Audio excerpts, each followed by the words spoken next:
Hello, मेरा नाम है अभिषेक और स्वागत करता हूं बच्चों आप सभी का हमारे इस प्यारे से खूबसूरत से प्लेटफॉर्म पे जिसका नाम है JR कॉलेज। तो यार कैसे हो आप सभी लोग? आई होप आप लोग एकदम बढ़िया होंगे। अब आपकी पढ़ाई एकदम बढ़िया चल रही होगी बच्चों, ठीक है। जैसा कि आपको बता दूं बच्चों, हमने हमारे इस प्लेटफॉर्म पे शुरू किए हुए हैं केमिस्ट्री के लेक्चर्स, सही है, जहां पर हमने काफ़ी सारे सब्जेक्ट्स ऑलरेडी काफ़ी सारे चैप्टर्स ऑलरेडी कंप्लीट कर दिए हैं, सही। अगर आपको नहीं पता है तो प्लीज़ आप सभी बच्चे प्लेलिस्ट को चेकआउट करेंगे, वहाँ पर सारे सब्जेक्ट्स आप लोग को देखने के लिए मिलेंगे। अगर मैं केमिस्ट्री की बात करूँ बच्चों तो केमिस्ट्री के लेसन्स काफ़ी हो चुके हैं।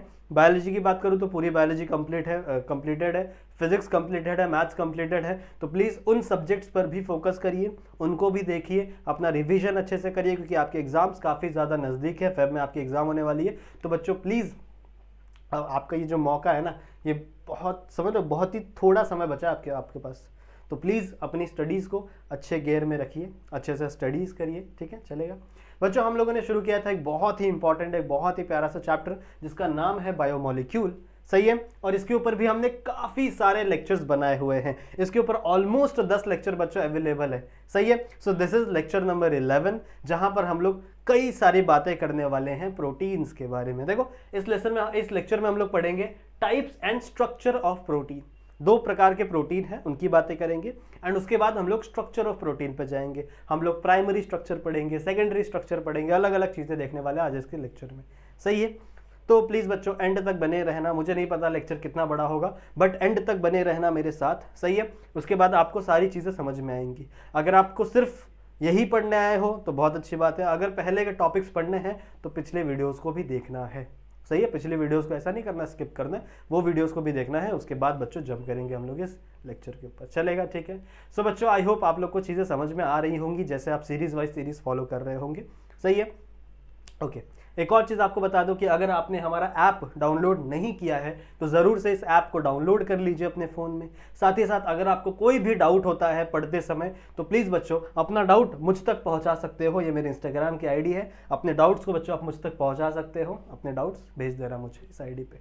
और साथ ही साथ अगर आपके पास कोई फीडबैक होगा, कोई मैसेज होगा मेरे लिए, तो वो भी आप यहाँ पर भेज सकते हो। बस रील्स मत भेजना बैठ के, बहुत सारे बच्चे रील्स भेजते हैं, ठीक है। तो चलो बच्चों स्टार्ट करते हैं आज की इस लेक्चर को, लेक्चर नंबर 11 को, जहां पे हम लोग प्रोटीन के बारे में बहुत सारी चीजें डिस्कस करने वाले हैं, चलेगा, आ जाओ। सबसे पहले हम लोग को पढ़ना है टाइप्स ऑफ प्रोटीन्स के बारे में, ठीक है। सबसे पहले we have to study types of proteins. Total 2 प्रकार के प्रोटीन हमें पढ़ने हैं। एक है बच्चों हमारे पास ग्लोब्यूलार प्रोटीन और एक है हमारे पास फाइब्रस प्रोटीन। दोनों के नाम से हमको काफी सारी चीजें समझ में आती हैं। तो मैं इसके बारे में कुछ पॉइंट्स आपको बताने वाला हूं, सही है। उन पॉइंट्स को आप अपने दिमाग में रखेंगे और आपके एग्जाम में अगर पूछा गया कि what are the types of protein, तो आपको बताना है 2 प्रकार के प्रोटीन होते हैं सर। एक होता है ग्लोब्यूलार प्रोटीन और एक होता है फाइब्रस प्रोटीन, सही बात है, ठीक है। सबसे पहले हम लोग बातें करते हैं बच्चों ग्लोब्यूलार प्रोटीन के बारे में। आ जाओ स्टार्ट करें, ठीक है, स्टार्ट करें। चलो ध्यान से सुनना, कोई भी डिस्ट्रैक्शन अगर आपके आसपास हो तो प्लीज उसे साइड करिए, सही है। एक कोने के अंदर हेडफोन लगा के चुपचाप बैठ जाओ। जो भी चीज़ मैं बताऊंगा, यहाँ पे पढ़ाऊंगा, उसे लिखो अपनी बुक में। वही आपका नोट्स होता है, नोट्स कुछ अलग नहीं होता। अगर आप खुद से चीज़ें लिख रहे हो तो बहुत अच्छी बात है, ठीक है। चलो let's talk about globular protein. It is a type of a protein बच्चों, it is a type of a protein जिसका जो शेप होता है ना वो स्पेरिकल होता है। देखो नाम से ही समझ में आ रहा है, नाम में क्या दिया हुआ है, ग्लोब्यूलार। ग्लोब्यूलार देखो नाम में आया। तो ग्लोब्यूलार से आपको एक वर्ड सुनने में आता है जिसका नाम है ग्लोब। और ग्लोब का मतलब क्या होता है, जैसे हमारी जो अर्थ है वो एक ग्लोब है, तो ग्लोब मतलब होता है बच्चों स्पेरिकल। ग्लोब मतलब क्या होता है, स्पेरिकल। तो अगर मैं ग्लोब्यूलार प्रोटीन की बात करूं तो ऐसा प्रोटीन होगा बच्चों जिसका शेप आपको कैसा देखने के लिए मिलेगा, स्पेरिकल देखने के लिए मिलेगा। ऐसा लिख सकते हो आप, पहला point, the shape of the globular proteins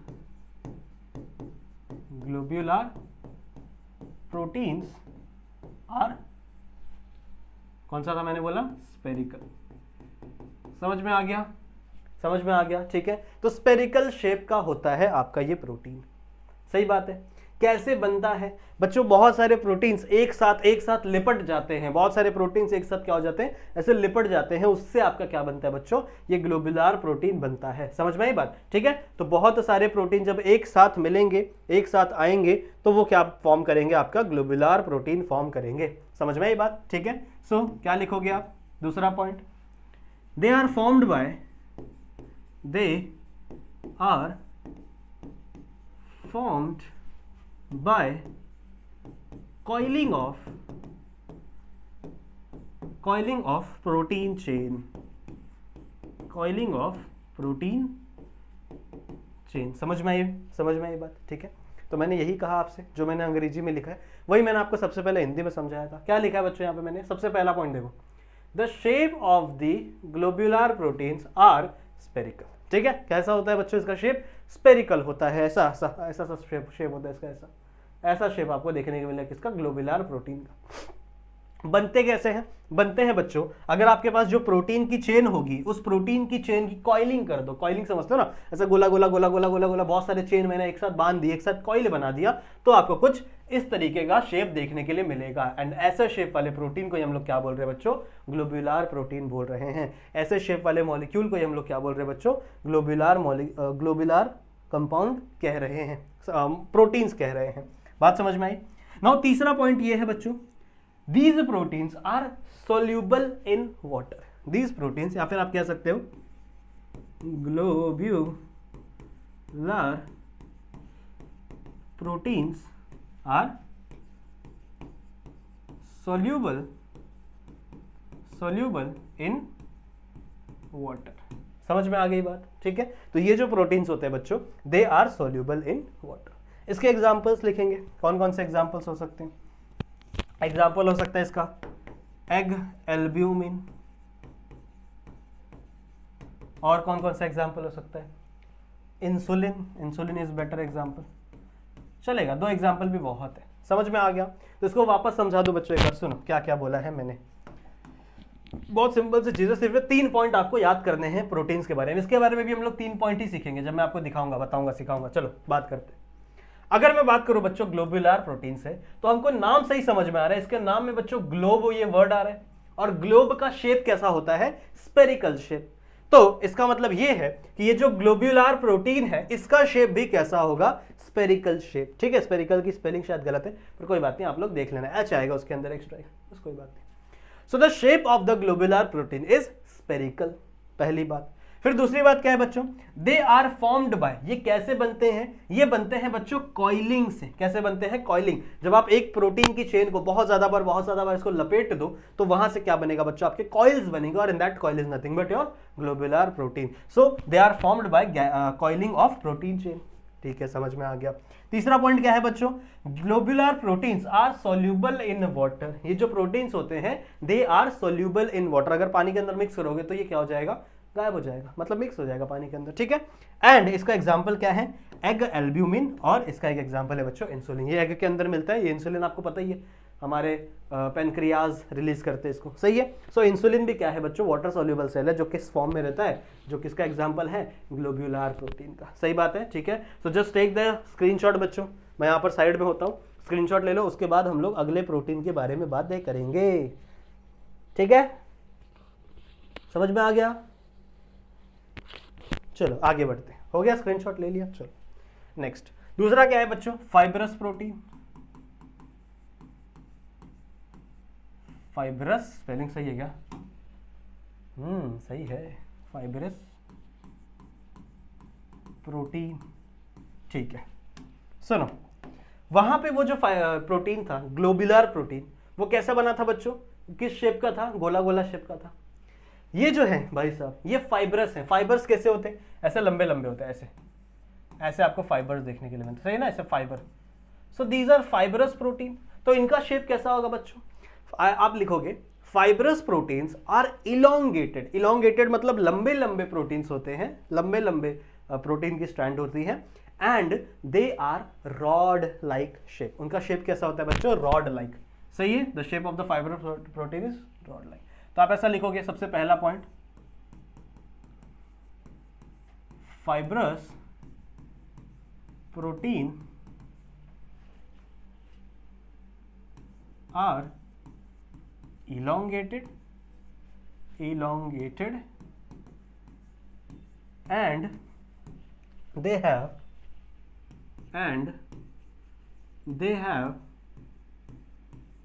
rod like shape। समझ में आ गया? देखो इसका नाम ही है फाइब्रस प्रोटीन।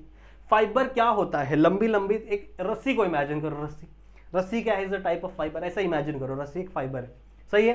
तो रस्सी क्या होती है बच्चों? लस्सी नहीं, रस्सी क्या होती है आपकी? लंबी सी थ्रेड है। तो लंबा है मतलब इलोंगेटेड है।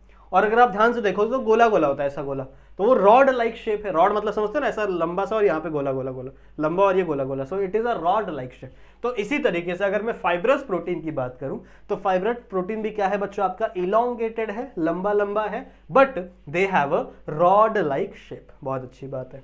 फिर दूसरा पॉइंट हम लोग क्या कहेंगे? ध्यान से सुनो, दूसरा पॉइंट हम लोग क्या कहेंगे बच्चों? कैसे ये बने हैं? सो ये बने हैं बच्चों जब प्रोटीन्स की स्ट्रैंड पैरेलली मूव कर रही थी, जब प्रोटीन्स की स्ट्रैंड पैरेलली ऐसे ऐसे ऐसे ऐसे गई थी, उससे किसका फॉर्मेशन हुआ है? आपके फाइब्रस प्रोटीन का फॉर्मेशन हुआ है। So they are formed bye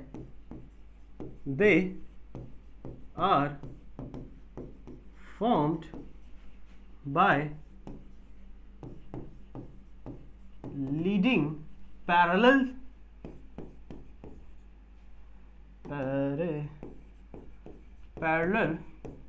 chain of protein.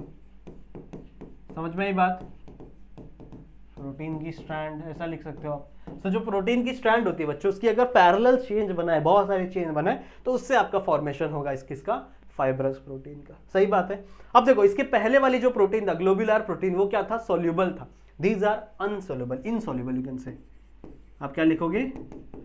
Fibrous protein are insoluble in water। समझ में आई बात? ठीक है, they are insoluble in water। And the last example दे दो केराटिन का एग्जाम्पल दे दो। ठीक है, केराटिन कहाँ रहता है? हमारे बालों में रहता है। ऐसे इमेजिन करने का, हमारे बाल बहुत लंबे लंबे हैं, लंबे लंबे हमारे बाल है, रॉड लाइक शेप है। ठीक है, कैसे बने हुए हैं? बहुत सारे ऐसे बाल एक दूसरे के साथ पैरेलली अरेंज हो गए तो बन गया है, मतलब फाइब्रस प्रोटीन बन गया। और हमारे बालों में ही कौन होता है बच्चों? केराटिन होता है। सही है, हमारे बालों में ही क्या होता है? केराटिन देखने के लिए मिलता है। समझ में आ गया? समझ में आ गया बच्चों? आई होप आपको इतनी चीजें क्लियर हुई होंगी। आई होप बच्चों आपको इतनी चीजें क्लियर हुई होंगी। क्लियर है? समझ में आ गया? चलो आगे बढ़े, स्क्रीनशॉट ले लो। ले लिया? आगे बढ़े बच्चों, चलो आ जाओ, चलो लेट्स गो। नेक्स्ट, अब हम शुरू कर रहे हैं बच्चों स्ट्रक्चर ऑफ प्रोटीन के बारे में, कि आखिरकार प्रोटीन के स्ट्रक्चर कितने प्रकार के होते हैं, प्रोटीन का स्ट्रक्चर कैसा होता है, that we are going to talk. अगर मैं स्ट्रक्चर की बात करूं बच्चों, तो कभी कभी आपको प्रोटीन सिंगल ऐसे लाइन में देखने के लिए मिलेंगे, कभी कभी सिंगल लाइन ही चल रही है पर उसके अंदर बीच में कुछ ऐसा स्ट्रक्चर आ गया। जैसे मान लो कभी कभी आपको प्रोटीन कैसे देखने के लिए मिलेंगे? ऐसे सिंगल लाइन में प्रोटीन आपका एक सिंगल लाइन है। सिंगल लाइन समझ रहे हो ना? इसके अंदर बहुत सारे अमीनो एसिड्स है, सारे अमीनो एसिड्स पॉलीपेप्टाइड की चेन से जुड़े हुए हैं। सो ऐसे सिंगल लाइन, एक नॉर्मल लाइन से आपका फॉर्म हुआ है। ऐसे भी प्रोटीन आपको देखने के लिए मिलेंगे। फिर कुछ प्रोटीन आपको ऐसे देखने के लिए मिलेंगे बच्चों, ऐसे आएंगे और यहाँ पे कॉइल हो जाएगा, कॉइलिंग हो जाएगा, फिर सीधा चलने लगेंगे। तो मतलब ये भी सिंगल लाइन ही है, पर कुछ स्पेसिफिक जगहों पर देखो, कुछ बच्चों स्पेसिफिक जगहों पर आपको कॉइलिंग देखने के लिए मिलती है। ठीक है, कुछ स्पेसिफिक जगहों पर आपको कैसे देखने के लिए मिल रही है? कॉइलिंग देखने के लिए मिल रही है। फिर कुछ ऐसे प्रोटीन होंगे जो पूरे कॉइल्ड होंगे, ऐसे ऐसे ऐसे ऐसे आपको देखने के लिए मिलेंगे, ऐसे ऐसे प्रोटीन देखने के लिए मिलेंगे। सही है, कभी कभी ऐसे बहुत सारे स्ट्रक्चर एक साथ अरेंज हो जाएंगे, ऐसे ऐसे, समझ रहे हो? तो these are the structure of protein. यही है स्ट्रक्चर ऑफ प्रोटीन, कि आपका प्रोटीन मॉलिक्यूल के अंदर जो अमीनो एसिड्स हैं उनकी अरेंजमेंट किस प्रकार है, उनकी अरेंजमेंट कैसी है, that is nothing but a structure of protein. उसी को हम लोग क्या बोलते हैं? Structure of protein. समझ में आ गया? स्ट्रक्चर ऑफ प्रोटीन की मैं बात करूं बच्चों, अगर मैं वापस आपको समझाऊं, so it is nothing but a arrangement of alpha amino acid. Alpha amino acid किस प्रकार से अरेंज हो रहे हैं आपके स्ट्रक्चर के अंदर, जिससे आपको अलग अलग अलग अलग प्रकार के स्ट्रक्चर देखने के लिए मिल रहे हैं। कभी आपको एक स्ट्रेट लाइन स्ट्रक्चर देखने के लिए मिल रहा है, कभी आपको स्ट्रेट लाइन स्ट्रक्चर है पर उसके अंदर बीच में कॉइलिंग देखने के लिए मिल रही है, कभी कभी पूरा कॉइल्ड स्ट्रक्चर देखने के लिए मिल रहा है, कभी कभी ऐसे कॉइल स्ट्रक्चर का पूरा बंच देखने के लिए मिल रहा है, बहुत सारे कॉइल स्ट्रक्चर एक साथ अरेंज हो जा रहे हैं। So this is nothing but a structure of protein. समझ में आई बात? अब इसी के टाइप्स, इसी के बेसिस पे बच्चों हमारे पास टोटल 4 प्रकार के स्ट्रक्चर्स हैं। क्या मैंने बोला? ये जो बातें हुई ना अभी तक कि कभी लंबा सा चेन, कभी इसके अंदर किसी किसी स्पेसिफिक लोकेशन पे आपको कॉइलिंग देखने के लिए मिलेगी, कभी पूरा स्ट्रक्चर ही आपका कॉइल्ड हो जाएगा। समझ रहे हो? तो इसके बेसिस में टोटल 4 प्रकार के स्ट्रक्चर्स हमें पढ़ने हैं। कौन सा स्ट्रक्चर पढ़ना है? सबसे पहला, इसको मिटा दूं मैं, मिटा दे बच्चों इसको, चलो आ जाओ। इसके हिसाब से बच्चों आपके पास टोटल 4 प्रकार के स्ट्रक्चर्स आपको देखने हैं। सबसे पहला स्ट्रक्चर और सबसे बेसिक स्ट्रक्चर है बच्चों primary structure of protein. Primary structure of protein, बात समझ में आई? प्राइमरी स्ट्रक्चर ऑफ प्रोटीन, ठीक है। दूसरा है, बात करेंगे सबके बारे में, दूसरा है secondary structure of protein. Protein की बातें हो रही है। उसके बाद है बच्चों तीसरा आपका टर्शरी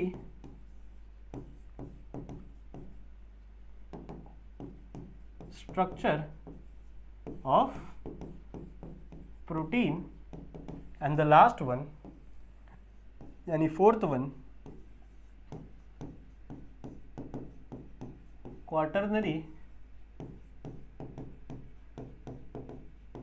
स्ट्रक्चर ऑफ प्रोटीन। समझ में आया क्या बोला मैंने? समझ में आया बच्चों मैंने क्या बोला?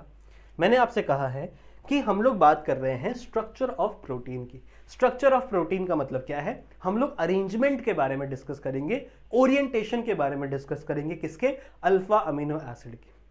अगर alpha amino acid straight chain में है तो एक टाइप का स्ट्रक्चर है। अगर आपका alpha amino acid straight chain में चल रहा है पर कहीं पे बीच में छोटा सा कोलिजन देखने के, कोलिजन मतलब छोटा सा कॉइलिंग स्ट्रक्चर देखने के लिए मिल रहा है, फिर आपका स्ट्रेट चेन हो रहा है, it is one type of structure. पता चला आपका पूरा का पूरा स्ट्रक्चर ही कॉइल्ड है, ये भी एक टाइप का स्ट्रक्चर है। पता चला बहुत सारे अलग अलग कॉइल्ड स्ट्रक्चर एक साथ चिपक गए हैं, ये भी एक टाइप का स्ट्रक्चर है। समझ रहे हो? तो ऐसे करके टोटल हमारे पास 4 प्रकार के स्ट्रक्चर्स हैं। कितने बच्चों? 4 प्रकार के स्ट्रक्चर्स हैं। इन चारों प्रकार के स्ट्रक्चर को आज हम लोग हमारे लेक्चर वीडियो के अंदर देखने वाले हैं। सही बात है, ठीक है। सबसे पहला स्ट्रक्चर है बच्चों प्राइमरी स्ट्रक्चर। जो सबसे पहली बातें हमें करनी है वो करनी है हमें प्राइमरी स्ट्रक्चर के बारे में। देखो प्राइमरी स्ट्रक्चर मतलब क्या? Straight chain. प्राइमरी स्ट्रक्चर मतलब क्या? Straight chain. अगर आपके बहुत सारे अमाइनो एसिड एक साथ अरेंज आ गए हैं, एक साथ अरेंज हो गए हैं in a straight chain with the help of peptide bond, these are the peptide bond. So अगर पेप्टाइड बॉन्ड के हेल्प से बच्चों बहुत सारे अमाइनो एसिड्स एक स्ट्रेट चेन में अरेंज हो जा रहे हैं तो आप उसे क्या कहोगे? आप उसे कहोगे प्राइमरी प्रोटीन या फिर नहीं प्राइमरी स्ट्रक्चर ऑफ प्रोटीन। समझ में आई बात? अगर आपको कहीं पे कॉइलिंग देखने के लिए मिल रही है, मान लो आपका स्ट्रेट चेन चल रहा था बट यहाँ पे ऐसे कॉइलिंग देखने के लिए मिल, फिर स्ट्रेट चेन, फिर कॉइलिंग में देखने के लिए मिल, तो अगर कुछ स्पेसिफिक जगहों पर this is a specific place, कुछ स्पेसिफिक जगहों पर बच्चों आपको कॉइलिंग देखने के लिए मिल रही है तो ऐसे स्ट्रक्चर ऑफ प्रोटीन को हम लोग कहेंगे सेकेंडरी स्ट्रक्चर। सही बात है। वहीं टर्शरी की बात करो बच्चों तो टर्शरी में पूरा कॉइलिंग होता है, पूरा ऐसे पूरा कॉइलिंग होता है। सही है। और क्वाटरनरी में क्या होगा? ऐसे बहुत सारे अलग अलग कॉइलिंग्स होंगे और सब एक साथ अरेंज हो जाएंगे। 4-5 कॉइलिंग स्ट्रक्चर एक साथ क्या हो जाते हैं बच्चों? अरेंज हो जाते हैं, एक साथ चिपक जाते हैं। सो वो आपके क्वाटरनरी में आएगा। So this is nothing but a structure of protein. इसको बच्चों एक बार क्लिक कर लो and then we will move. हो गया? हो गया बच्चों? समझ में आ गया? इतना क्लियर है? आगे बढ़े, चलो लेट्स मूव। अब हम लोग बात करेंगे सबसे पहले प्राइमरी स्ट्रक्चर के बारे में। देखो प्राइमरी स्ट्रक्चर में होता क्या है? Number of alpha amino acid are linked together in a straight chain in a straight chain with the help of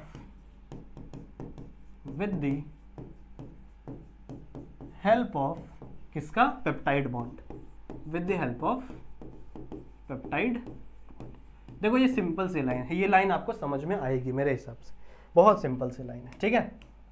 क्या लिखा मैंने बच्चों, देखो मैंने लिखा है कि नंबर्स ऑफ, बहुत सारे नंबर, ठीक है, मैनी नंबर, यहां पे लिख दो मैनी नंबर, बहुत सारे नंबर्स ऑफ क्या, अल्फा अमीनो एसिड्स एक दूसरे से लिंक हो जाते हैं, एक दूसरे से क्या हो जाते हैं बच्चों, link. So they are link together in a straight chain, in a बच्चों स्ट्रेट चेन, बहुत सारे अल्फा अमीनो एसिड्स एक दूसरे से लिंक हो जाते हैं इन अ स्ट्रेट चेन, सही बात है। विद द हेल्प ऑफ, किसकी हेल्प से लिंकिंग पॉसिबल हो पा रही है बच्चों, with the help of peptide bond, क्योंकि जितने भी अमीनो एसिड्स हैं सबके बीच में क्या बनता है, पेप्टाइड बॉन्ड ही बनेगा। So with the help of peptide bond, यहां पर क्या देखने के लिए मिल रही है हमको, लिंकेज देखने के लिए मिल रही है, किसके अंदर, अल्फा अमीनो एसिड्स के अंदर, सही है, अल्फा अमीनो एसिड्स लिंक हो रहे हैं with the help of this peptide bond and किस फॉर्म में, स्ट्रेट चेन में। बात समझ में आई, बहुत अच्छी बात है। दूसरा पॉइंट हमें क्या लिखना है बच्चों, आपको दो अलग अलग टर्मिनल मिलेंगे, दो अलग अलग टर्मिनल, एक रहेगा एन टर्मिनल, ध्यान से सुनो समझ में आएगा, एक रहेगा एन टर्मिनल और एक रहेगा सी टर्मिनल। सुनो, टर्मिनल क्या देखने के लिए मिलेगा, सुनो, आपको हमेशा ये मेक श्योर करना है बच्चों कि एन टर्मिनल हमेशा लेफ्ट हैंड साइड हो, लेफ्ट हैंड साइड हो, सही है, और सी टर्मिनल हमेशा राइट हैंड साइड हो, राइट हैंड साइड। देखो बहुत लंबी सी चेन है, जहां मतलब समझ रहे, बहुत लंबी चेन होती है प्रोटीन्स की, इतना लंबी होगी मतलब ऐसे 20-30 बोर्ड लाना पड़ेगा, उतना लंबा चेन बनाना पड़ेगा मेरे को। सो बच्चों इतनी लंबी चेन है, उसमें जो सबसे लेफ्ट वाला पोर्शन है वहां पर होता है एन टर्मिनल, और जो सबसे राइट वाला पोर्शन है वहां पर होता है सी टर्मिनल। एन मतलब नाइट्रोजन, नाइट्रोजन लगा होगा सबसे इस साइड में, और सी मतलब क्या है आपका, कार्बन, मतलब सबसे राइट साइड में क्या लगा रहेगा, कार्बन होना चाहिए। ये चीजें आपको स्ट्रक्चर बनाते हुए ध्यान में रखनी है। क्या बोला मैंने, समझ में आ गया, इसी को आप पॉइंट में लिखना, ऐसे मत लिखना एग्जाम में, इस चीज को आप पॉइंट में लिखना कि जब आप स्ट्रक्चर ड्रॉ करोगे किसका, प्राइमरी प्रोटीन्स का, तो हमेशा राइट हैंड साइड पे आपको एन टर्मिनल देखने के लिए मिलेगा, सॉरी नहीं गलत, उल्टा बोल दिया ना, हमेशा लेफ्ट हैंड साइड पे आपको एन टर्मिनल देखने के लिए मिलेगा, और हमेशा राइट हैंड साइड पे आपको सी टर्मिनल देखने के लिए मिलेगा। बात समझ में आई, बात समझ में आई। So this is 2 points from primary protein. समझ में आ गया क्या पॉइंट्स है बच्चों, पहला पॉइंट समझ में आ गया, many number of alpha amino acids are linked together with the help of peptide bond in a straight chain, सही है, एक स्ट्रेट चेन में with the help of peptide bond बहुत सारे अल्फा अमीनो एसिड्स एक साथ लिंक हो जा रहे हैं, और जब लिंकेज हो रही है तो लेफ्ट एंड पे हमेशा क्या प्रेजेंट होगा, एन टर्मिनल, और राइट हैंड पे हमेशा क्या प्रेजेंट होगा बच्चों, C terminal. This is very important, very important. जब आप स्ट्रक्चर बनाओगे ना तो आपको ये चीजें पता होनी चाहिए कि किस टर्मिनल पे क्या है और किस टर्मिनल पे कौन सी चीजें हैं। समझ में आ गया, बनाए बनाए बच्चों, आ जाओ बनाते, आ जाओ बनाते, स्ट्रक्चर बना के दिखाऊं तुम लोग को। चलो सबसे पहले यहां पर होगा बच्चों आपका NH, यहां पे लिंकिंग, यहाँ पे होगा CH, यहाँ पे एक R, यहाँ पे होगा C डबल बॉन्ड O, ये लिंक होगा किसी NH से, फिर CH, यहाँ पे क्या होगा आपका R। अब जिस बच्चे ने मेरे साथ अल्फा अमीनो एसिड्स के वीडियो देखे हैं उनको पता है कि ये क्या होता है अल्फा अमीनो एसिड, स्ट्रक्चर कैसा होता है अल्फा अमीनो एसिड का, फिर पेप्टाइड बॉन्ड क्या होती है उसको पता चलेगा, ठीक है। पहले मेरे को स्ट्रक्चर बनाने दो, then I will tell you. C double bond O, ठीक है, और क्या होगा यहाँ पे NH CH R, फिर यहाँ पे क्या होगा C double bond O NH CH R C double bond O। Suppose that ये है n number of time, repeat होते जा रहे हैं। इतना बोर्ड हमारे पास नहीं है बच्चों कि हम इसको लंबा लंबा बनाते रहें। नाउ आप सभी को पता है कि पेप्टाइड बॉन्ड बनता कैसे। अब देखो मैं ये नहीं सिखाने जा रहा कि यार पेप्टाइड बॉन्ड बनता कैसे, क्योंकि ये मैंने ऑलरेडी सिखाया है। सिखाया है ना बच्चों मैंने, ठीक है। देखो सिखा देते, क्या करें बच्चों, तुमको आता नहीं। ये देखो ये होता है बच्चों C double bond O OH, यहाँ पे होगा आपका NH2, यहाँ पे होगा H और यहाँ पे कोई R ग्रुप। यही चीज मैंने यहाँ पे बनाई है। देखो ये वाला स्ट्रक्चर CH, ये C ये CH, नीचे R, यहाँ पे NH, यहाँ पे C डबल बॉन्ड OH। अब आप बोलोगे सर OH कहाँ है, बता रहा हूँ। यहाँ पे कोई दूसरा ग्रुप होगा, क्या होगा बच्चों COOH, यहाँ पे क्या होगा NH2 है ना, तो एक H ऊपर लिखता हूँ, एक NH यहाँ लिखता हूँ। सही है, होता क्या है पता है, ये H और ये OH यहाँ से बाहर निकल जाता है, ठीक है, ये H और ये OH यहाँ से क्या हो जाएगा बच्चों, बाहर निकल जाएगा। तो अगर ये H और OH यहाँ से बाहर निकल गया in the form of water, तो होता क्या है, इस कार्बन और इस नाइट्रोजन के बीच में बॉन्ड बन जाएगा, ठीक है, इसके और इसके बीच में क्या हो जाएगा, बॉन्ड बन जाएगा। कुछ ऐसा स्ट्रक्चर दिखेगा, ये भी वही है, देखो NH, ये एक्स्ट्रा स्ट्रक्चर है ना यहाँ पे, तो इसलिए मैंने NH2 नहीं लिखा है यहाँ पे NH, क्योंकि आगे बॉन्ड कंटिन्यू है। फिर बीच में क्या है, CH, नीचे R, फिर C डबल बॉन्ड O, फिर C डबल बॉन्ड O किससे कनेक्टेड है, NH से कनेक्टेड है। फिर ये क्या है, CH, देखो ये कार्बन और यहाँ पे CH, ये इससे R से कनेक्टेड है, और ये C डबल बॉन्ड O, मतलब ये चेन आगे चलते जा रही है और ये चेन यहाँ से कंटिन्यू होते जा रही है। तो कुछ ऐसा बॉन्ड बना है। ये जो बीच वाली बॉन्ड बनी है between the carbon and nitrogen, this bond is nothing but peptide bond. समझ में आ गया? तो मैं इसको मिटा रहा हूँ, यहाँ पे मार्किंग करूंगा मैं।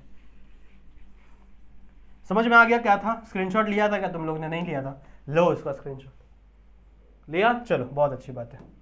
सुनो, सो बच्चों suppose that this is the structure of the straight chain protein. अब अगर आप देखो तो इसके अंदर बहुत सारे छोटे छोटे अमीनो एसिड्स के मॉलिक्यूल्स हैं। कहाँ हैं सर बताइए? तो देखो, यहाँ से यहाँ एक मॉलिक्यूल है, फिर यहाँ से यहाँ दो मॉलिक्यूल है, फिर यहाँ से यहाँ तीन मॉलिक्यूल है, फिर यहाँ से यहाँ चार मॉलिक्यूल है। दिख रहा है? ये क्या है? सब अमीनो एसिड्स के ही मॉलिक्यूल है। This is the molecules of amino acids. बस क्या हुआ बच्चों, इनके अंदर लिंकिंग हो रही है। देखो, ये वाला अमीनो एसिड इस अमीनो एसिड के साथ लिंक हो रहा है, ये वाला कार्बन हाइड्रोजन बॉन्ड, सही है, ये वाला कार्बन हाइड्रोजन बॉन्ड। सिमिलरली देखो, ये वाला कार्बन नाइट्रोजन बॉन्ड, ये वाला कार्बन नाइट्रोजन बॉन्ड। तो ये जो बॉन्ड बने हैं, this bond is known as peptide bond. इसी बॉन्ड को हम लोग क्या बोलते हैं बच्चों? पेप्टाइड बॉन्ड कहते हैं। इन्हीं बॉन्ड्स को हम लोग क्या बोलते हैं? Peptide bond. तो ये बॉन्ड बनते जा रहे हैं और कंपाउंड आपके क्या हो रहे हैं बच्चों? एक स्ट्रेट चेन में। This is a straight chain, देख रहे हो? एक स्ट्रेट चेन में क्या हो रहे हैं? आपके सारे कंपाउंड अरेंज हो गए हैं। So this structure is known as primary structure of protein. ऐसे स्ट्रक्चर को आप क्या कहोगे? Primary structure of protein. अगर आप देखो लेफ्ट में तो आपको हमेशा N टर्मिनल दिखेगा, यानी नाइट्रोजन वाला टर्मिनल। अगर आप देखोगे राइट में तो आपको हमेशा C टर्मिनल दिखेगा। यही चीज मैंने यहाँ पे देखी थी। N टर्मिनल यानी नाइट्रोजन वाला टर्मिनल हमेशा left hand side, C terminal यानी कार्बन वाला टर्मिनल हमेशा राइट हैंड साइड। तो देखो, इस स्ट्रक्चर में भी आपको कुछ वैसा ही देखने के लिए मिल रहा है। समझ में आया क्या? समझ में आ गया बच्चों? समझ में आ गया बच्चों? ठीक है, क्लियर है? क्लियर है?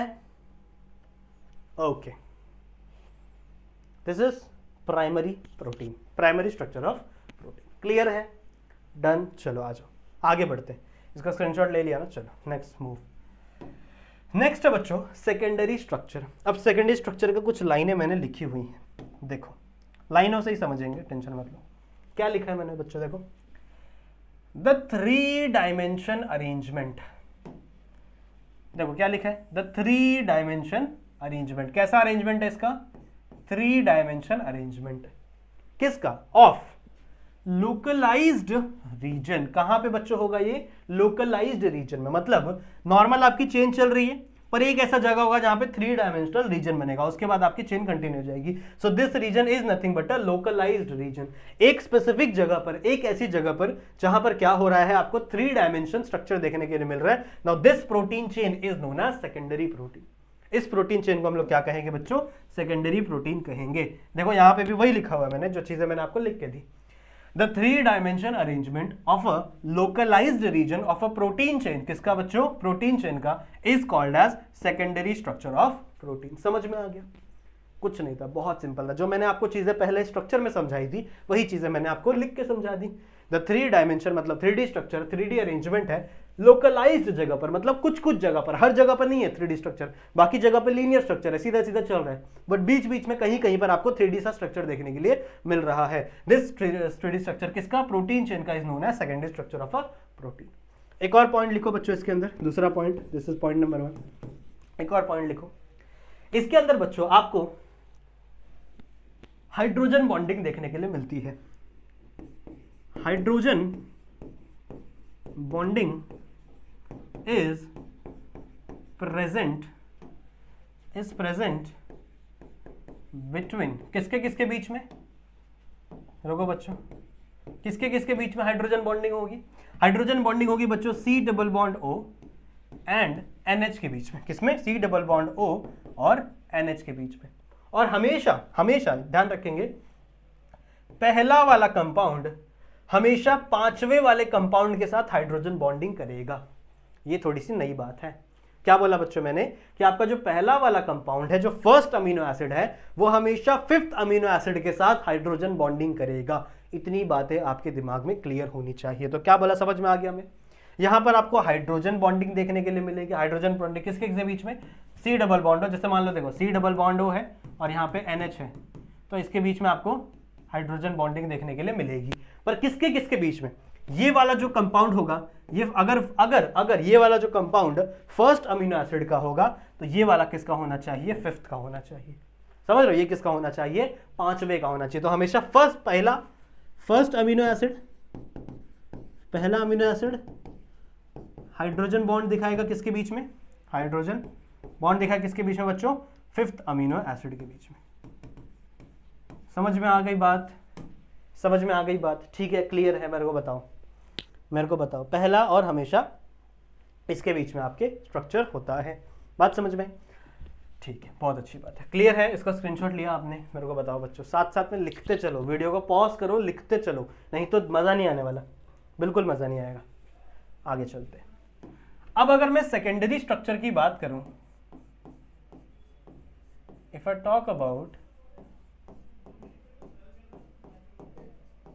टॉक अबाउट सेकेंडरी स्ट्रक्चर, तो दो प्रकार के सेकेंडरी स्ट्रक्चर हमारे पास है।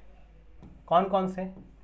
एक है बच्चों आपके पास अल्फा हेलिक्स स्ट्रक्चर, और एक है आपका beta pleated structure. Beta pleated structure. क्या बोला, समझ में आ गया? सुनो, हेलिक्स नाम सुना? हेलिक्स क्या होता है? आपने वो सीढ़ियां देखी, सीढ़ियां जो किसी वाटर टैंक के ऊपर लगी रहती है, ऐसे गोले गोले गोले गोले घूम घूम के ऊपर जाती है, उसको हम लोग बोलते हैं हेलिक्स। ठीक है, ये अल्फा हेलिक्स है। अल्फा हेलिक्स मतलब क्या? हेलिक्स तो है, पर आपका ये जो घूमने वाला सीढ़ियां है ना, ये क्लॉकवाइज है। कैसा है बच्चों? क्लॉकवाइज। अगर ये एंटी क्लॉकवाइज होता तो बीटा होता। अल्फा का मतलब क्या है बच्चों? आपको ट्वर्किंग देखने के लिए मिलेगी। ट्वर्किंग मतलब बेंडिंग देखने के लिए मिलेगी, और ये बेंडिंग कैसे होगी? क्लॉकवाइज डायरेक्शन में। समझ रहे? ऐसे क्लॉकवाइज कैसे होता है? ऐसे क्लॉकवाइज डायरेक्शन, ऐसे क्लॉकवाइज डायरेक्शन में आपको क्या देखने के लिए मिलेगी? बेंडिंग देखने के लिए मिलेगी। किसके अंदर? अल्फा हेलिक्स स्ट्रक्चर के अंदर। वही अगर मैं बीटा प्लेटेड की बात करूं, तो दो अलग अलग पॉइंट्स रहते हैं, ऐसे दो अलग अलग चेन होंगी, और दोनों अलग अलग चेन एक दूसरे के ऊपर ऐसे अरेंज हो जाएंगी, और इनके बीच में यहां पर आपको हाइड्रोजन बॉन्डिंग देखने के लिए मिलती है। इन सबका स्ट्रक्चर मैं लेकर आया हूं, टेंशन मत लो। आपकी बुक्स में स्ट्रक्चर दिए हुए वो मैं लेकर आया हूं, बाकी आप इन चीजों का पहले स्क्रीनशॉट लो। ठीक है, हो गया? चलो अब आते हैं बच्चों, बात करते हैं सबसे पहले अल्फा हेलिक्स के बारे में। देखो, this is the alpha helix, this is the alpha helix. क्या लिखोगे इसमें बच्चों? इसमें आप लिखोगे कि अल्फा हेलिक्स स्ट्रक्चर जो है, alpha helix structure, in alpha helix structure twisting, there is a twisting, there is a twisting as right hand side। आप लिख सकते हो कि राइट हैंड साइड में ट्विस्टिंग है, या फिर राइट हैंड साइड की जगह आप क्या लिख सकते हो? Clockwise direction.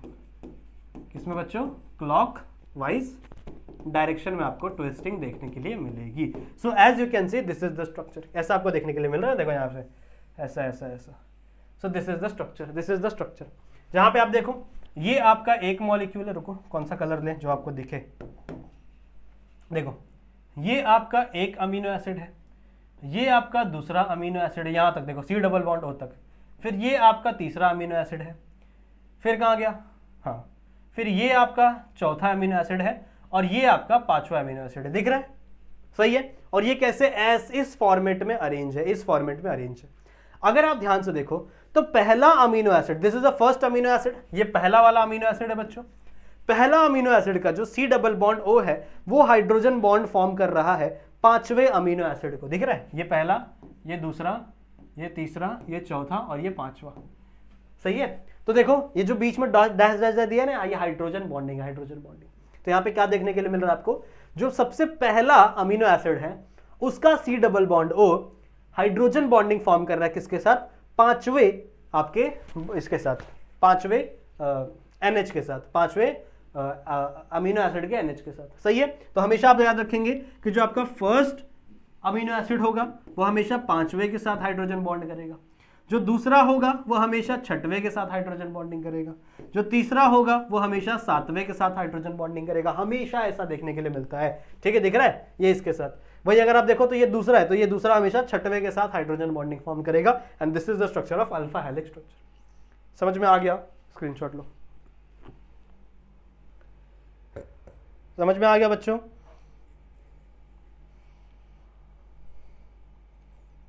समझ में आ गया? क्लियर है? चलो आगे बढ़ते। नेक्स्ट है आपका बीटा प्लेटेड स्ट्रक्चर। और यहां पे देखो बहुत ही सिंपल, बहुत ही अच्छे से दिया हुआ है। बीटा प्लेटेड स्ट्रक्चर में क्या है बच्चों, आपकी 2 strands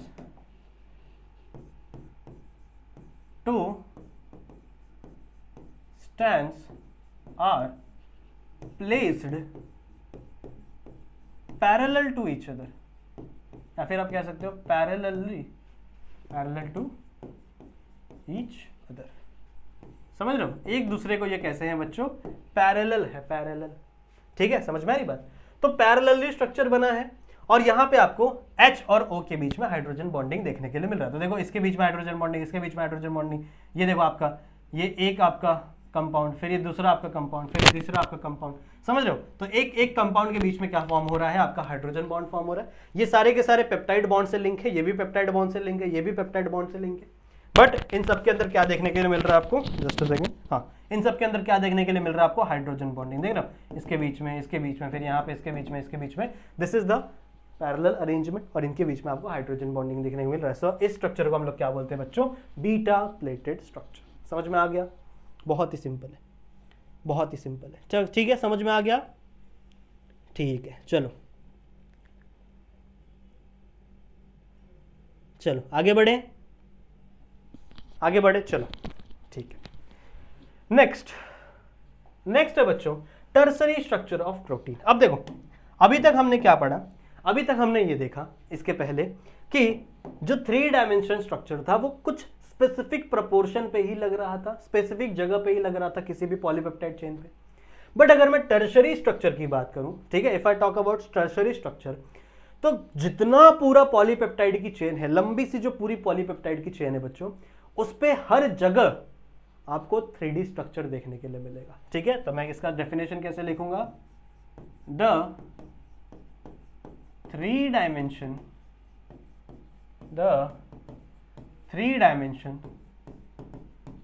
structure present on entire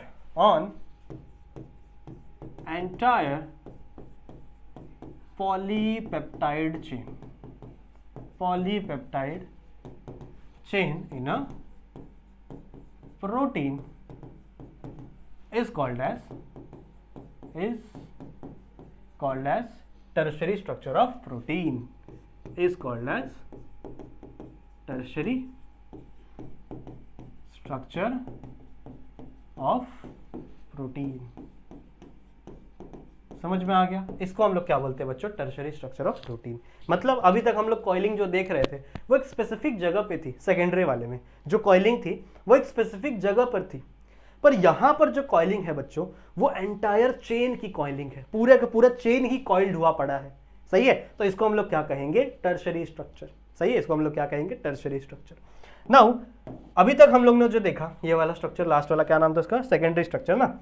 secondary structure में बच्चों आपको सिर्फ हाइड्रोजन बॉन्ड देखने के लिए मिला था, यहां पे ऐसा नहीं है। अगर मैं टर्शरी स्ट्रक्चर की बात करूं तो टर्शरी स्ट्रक्चर में एक आपको हाइड्रोजन बॉन्ड तो देखने के लिए मिलेगा, हाइड्रोजन बॉन्डिंग होती है, सही बात है। इनके अंदर बच्चों आपको डाइपोल मूवमेंट भी देखने के लिए मिलता है। इनके अंदर आपको डाइपोल मूवमेंट भी देखने के लिए मिलता है। फिर इनमें आपको क्या देखने के लिए मिलता है बच्चों, लंडन फोर्स। इनमें आपको लंडन फोर्स भी देखने के लिए मिलता है। फिर इसके अंदर आपको बच्चों इलेक्ट्रोस्टैटिक फोर्स भी देखने के लिए मिलता है। कुछ रह गया तो बता दो, इलेक्ट्रोस्टैटिक फोर्स भी देखने के लिए मिलता है। समझ रहे हो? तो यहां पर बच्चों कॉइलिंग बहुत ज्यादा है, उसके रीजंस यहां पे हैं। पहले में कॉइलिंग कम थी बिकॉज पहले वाले में सिर्फ और सिर्फ हाइड्रोजन बॉन्ड था, बट यहाँ पे कॉइलिंग ज्यादा है बिकॉज यहाँ पर हाइड्रोजन बॉन्ड तो है ही, ठीक है बच्चों, यहाँ पर हाइड्रोजन बॉन्ड तो है ही, पर उसके साथ डाइपोल डाइपोल मूवमेंट भी है, इसके साथ बच्चों लंडन फोर्सेस भी है, और इसके साथ आपको इलेक्ट्रोस्टैटिक फोर्स भी देखने के लिए मिलता है। तो इतने सारे अलग अलग रीजंस की वजह से बच्चों आपको ज्यादा कॉइलिंग देखने के लिए मिलती है किसके अंदर, टर्शरी स्ट्रक्चर के अंदर। ठीक है, इसका स्ट्रक्चर अगर आप देखो तो कुछ ऐसा स्ट्रक्चर है। कैसा बनाया बुक में, वैसे ही बनाओ क्या, सेम टू सेम? नहीं, अलग है। ऐसा देखो, पूरी कॉइल ऐसे, समझ रहे हो? ऐसा ऐसा पूरा कॉइल आपको स्ट्रक्चर देखने के लिए मिलेगा, कुछ ऐसा, समझ रहे हो? ऐसा पूरा कॉइल्ड सा स्ट्रक्चर आपको देखने के लिए मिलता है किसके अंदर, आपके टर्शरी स्ट्रक्चर के अंदर। और टेंशन मतलब टर्शरी स्ट्रक्चर एग्जाम में नहीं आता। सबसे इंपॉर्टेंट जो स्ट्रक्चर है वो है सेकेंडरी। सेकेंडरी के बारे में सबसे ज्यादा पूछी जाती है, तो एक काम करो यहाँ पे ना मार्क करो, मार्क ये वाला जो स्ट्रक्चर है, it is very very important according to exam point of view, बहुत इंपॉर्टेंट स्ट्रक्चर है। सही है, तो सेकेंडरी सबसे ज्यादा पूछा जाता है। पर अगर मैं टर्शरी की बात करूं तो टर्शरी आपको समझ में आ गया।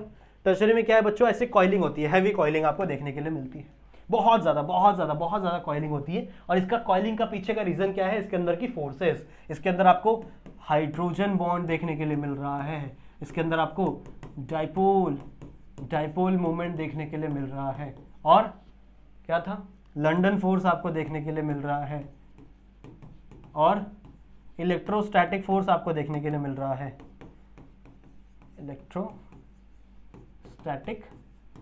फोर्स आपको देखने के लिए मिल रहा है। So because of this certain region आपको काफी हैवी कॉइलिंग देखने के लिए मिलती है टर्शरी वाले में। सही है, ठीक है। नेक्स्ट क्या है बच्चों, क्वार्टेनरी। क्वार्टेनरी में कुछ भी नहीं है, क्वार्टेनरी बहुत ईजी है। क्वार्टेनरी है as same as a tertiary, बस इसके अंदर क्या होता है कि बहुत सारे टर्शरी एक साथ अरेंज हो जाते हैं। जैसे मान लो एक टर्शरी मैंने बनाया यहां पर, ठीक है, एक टर्शरी मैंने बनाया, अब एक और टर्शरी आएगा इसी के साथ अरेंज हो जाएगा, ऐसे आ जाएगा, समझ रहे हो? एक और टर्शरी आके अरेंज हो जाएगा, समझ रहे हो? तो बहुत सारे अगर टर्शरी एक साथ अरेंज हो जा रहे हैं तो इसी को हम लोग क्वार्टेनरी कहने लगते हैं। इसका बेस्ट एग्जांपल है हीमोग्लोबिन, ठीक है, हीमोग्लोबिन इसका बहुत अच्छा एग्जांपल कहलाता है बच्चों। समझ में आई बात, ठीक है? तो कुछ नहीं है, तो क्वार्टेनरी सबसे इजीएस्ट है पढ़ने के लिए बात करें तो, बट कॉम्प्लेक्स वाइज सबसे हार्ड है।